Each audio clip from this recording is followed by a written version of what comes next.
पिंपरी चिंचवड शहरातील उद्योगांमुळे स्थानिकांच्या जीवाशी खेळ सुरू आहे का, असे फलक काही नागरिकांनी आपल्या घरासमोर लावलेत। आमचं मत बहुमूल्य असल्यास बजाजमधून येणारा उग्रवास निवडणुकीआधी बंद करा, अशी नागरिकांची मागणी आहे। त्यामुळे इथल्या पीडित नागरिक मतदानावर बहिष्कार टाकण्याच्या तयारीत आहेत।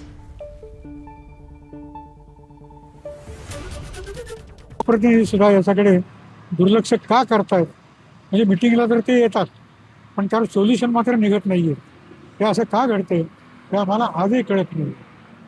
म्हणून आम्ही निर्णय घेतला की आता जर 15 तारखेपर्यंत काही हालचाल झाली नाही तर मतदानावर बहिष्कार नसेल तर नंतर बेमुदत उपोषण आम्ही सगळे करणार आहोत। कारण गेल्या 2 वर्षापासून आम्ही ह्या बजाज कंपनीमधून जो वास येतो याच्याविषयी तक्रार करतोय। प्रदूषण बोर्ड, महानगरपालिका, या ठिकाणचे स्थानिक नगरसेवक या सगळ्यांना सांगूनही उपयोग होत नाही।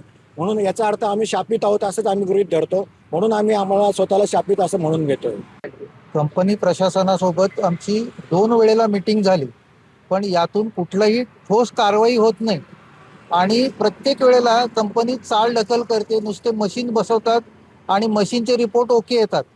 पहिली गोष्ट म्हणजे कंपनी मान्यच करत नाही की इथं वास येतोय म्हणून, पण त्यांचे जे प्रतिनिधी आले होते, इथं मशीन लावून गेले होते, त्यांनाच इथं त्या वासामुळे चक्कर आली होती, त्यांना त्या उलट्या झाल्या होत्या। एबीपी माझा, उघडा डोळे बघा नीट।